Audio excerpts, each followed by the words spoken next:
This is part 4 of the exam prep videos in the lead up to the half-yearly exam coming up for Year 9 Science.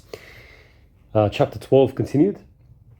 I forgot to make a note in previous videos to also focus on the good science terms. In every chapter in the textbook, the good science textbook, you'll have key terms, a list of key terms. You need to know those because typically in the one-word answer questions in the exam, the one-word answer questions are in total 10 marks. So you've got to know 10 words out of all those chapters 12, 13, 14, and 6. So you need to be familiar with those words, those key terms like cation, monatomic, that sort of stuff. So let's continue into isotopes. So an isotope, if you recall, is an atom of an element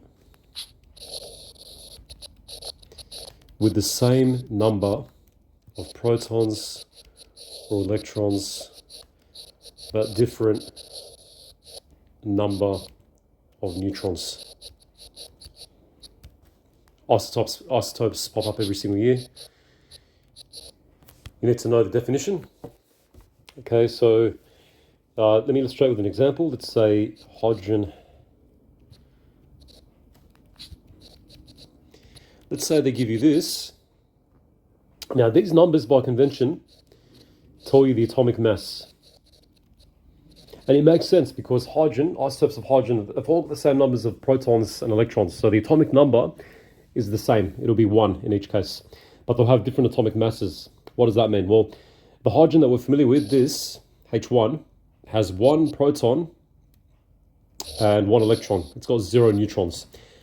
Hydrogen 2, this has an atomic mass of 2, so it's got 1 proton and 1 neutron. Still, it's got 1 electron. Okay, so only the neutrons are changing in this case. Hydrogen 3, atomic mass of 3, it's still got 1 proton. Atomic mass is still the same, yeah? So plus, plus, plus. 2 neutrons and 1 electron. That's an isotope. Exact same number of protons and electrons. Okay, 1 to 1 in this case. 1 proton for every 1 electron. But different numbers of neutrons. So 0 in the first case, 1 in the second case, and 2 in the third case. Let's do another one. Let's do carbon 12, carbon 13, and carbon 14. Same idea. So carbon 12 was what we're familiar with on the periodic table. Go to the periodic table and you'll find that it's got an atomic number of 6. So it's got 6 protons. I'm not going to draw it. Let's put 6 protons, 6 electrons. And it's also got 6 neutrons. Okay, atomic number of 6. And atomic mass of 12, so number of neutrons is 12 minus 6, and that's 6. Carbon 13 still has 6 protons and 6 electrons, but it's got 7 neutrons. Because 13 minus 6 is 7. Carbon 14, 6 protons, 6 electrons, but it's got 8 neutrons, because 14 minus 6 is 8. So that's how isotopes work. I want you to now try these. Here are some questions. Work out how many particles, protons, electrons, and neutrons there are in oxygen, isotopes of oxygen, and isotopes of lithium.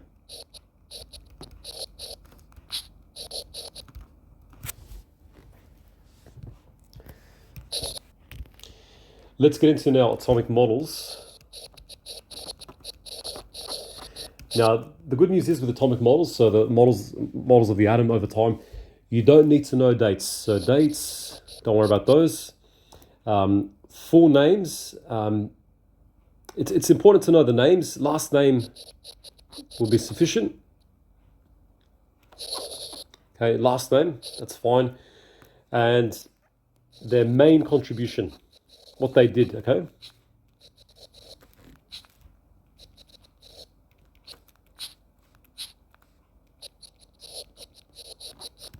What they did. So you've got Democritus, I write Dem for short, Dalton, Dal, Thomson, Rutherford, Bohr, Schrödinger. From the first model to the very latest model. Here is a memory device that I want you to memorize. Commit to memory. It's quite simple. Don't dry tomatoes right before summer. It's just a silly mnemonic I came up with the other day.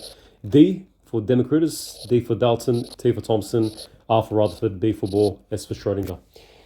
Now, they might give you a table and they'll say match the names with the contributions, or they might give you a jumbled up order of the models, and your job is to put them in order, that sort of stuff. You're not expected to write an essay, you're not expected to write anything detailed, just to know names and order and contribution. Okay, so don't dry tomatoes right before summer. I want you to practice. Here are some questions. So let's suppose I give you these. Okay, they're jumbled up. I want you to put them in order. Dalton, Democritus. Okay, so B for Bohr, T for Thomson, S for Schrodinger, R for Rutherford, Dal for Dalton, Dem for Democritus. Give you another one. So put these in order, okay? I want you to go from the first to the latest. Let me zoom out. Give you another one. So I'll just put these out of order. Just want you to practice.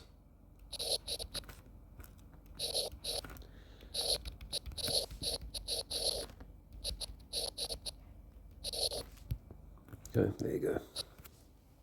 So you can pause here if you like to write it down. And I'll continue. Let me now get into radioactivity, another important concept that pops up every single year.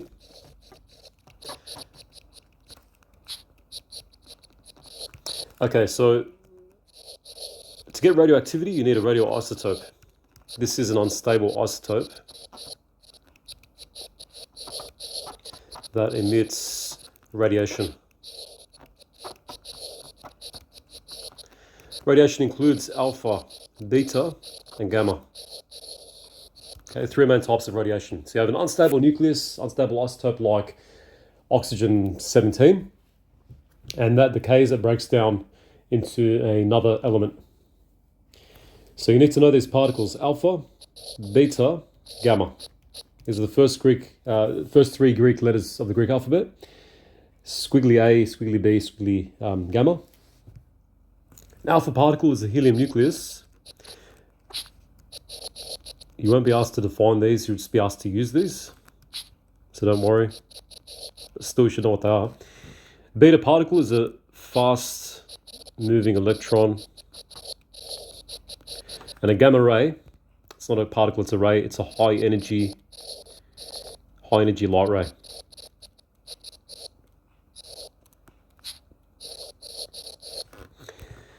Okay, alpha, beta, gamma. Sometimes written like this, alpha 4, 2. Now, on the periodic table, we typically have, well, I should say, they typically give you in the exam, we'll do some examples. It's typically written like this: an alpha particle, that's the atomic mass, big number goes on top, and that's the atomic number, goes on the bottom. It's a helium nucleus, it's got 2 protons, 2 neutrons, so its atomic mass is 4 on the periodic table, so it makes sense, and atomic number of 2. A beta particle is an electron, so symbol beta. Sometimes we use He for helium, replace it with the alpha. It's got 0 mass and atomic number of -1. Minus because it's an electron, has a minus charge. Sometimes write it as 0 - 1 E, E for electron. Gamma ray is the easiest, 0 mass, 0 charge. Okay, light, the light that you experience every day, you don't feel it, doesn't have mass, and it doesn't affect you in terms of electricity, doesn't have charge. Let's do some examples. Let's suppose they ask you, and they love asking this, alpha decay of uranium-235. First thing to do is to notice, this means atomic mass. Okay, in radioactive decay, what they're most interested in is the atomic mass. Okay, the atomic mass is what changes, among other things, but it's so right. Uranium-235. Here's what you do, and your job now is to go to the periodic table to work out the atomic number. So look up U on the periodic table.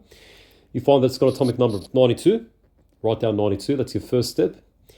Decay, so alpha decay means helium nucleus, alpha particle, plus something else.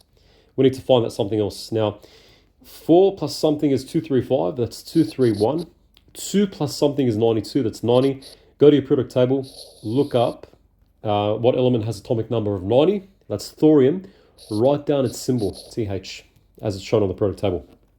So all you're really doing is just using the periodic table for the atomic number and knowing how to write an alpha particle. I want you now to do this question. I want you to do the alpha decay of bismuth to 210. I'll let you pause that there. Let's now do the beta decay. A beta decay example. So let's do the beta decay of cobalt 60. So you write 60 at the top, cobalt. This is convention in radioactive, in nuclear physics, nuclear chemistry. Atomic mass always goes at the top. Periodic table, CO is cobalt, atomic number of 27. That decays into a beta particle, which is 0 minus 1e. That's a beta particle, it's an electron, plus something else. 0 plus something is 60. That's 60. Something minus 1 is 27. That's 28. And you look up the element with the atomic number of 28, and you find that it's nickel, Ni. I want you to do this, beta decay of carbon 14. We'll do now gamma. Let's do the gamma decay. I hope they ask you gamma decay. It's the easiest one. Gamma decay of nickel 64. So let's write 64 at the top, Ni, symbol nickel. Now, periodic table, it's got atomic number of 28. Decays into a gamma ray, 0, 0 gamma, plus something else. 0 plus something is 64, that's 64. 0 plus 28 is 28. And we literally get back the same element, nickel. And I want you to try and answer this. Gamma decay of technetium 99. And I'll stop here and I'll continue in the next video where I'll cover radioactive half-life and nuclear energy.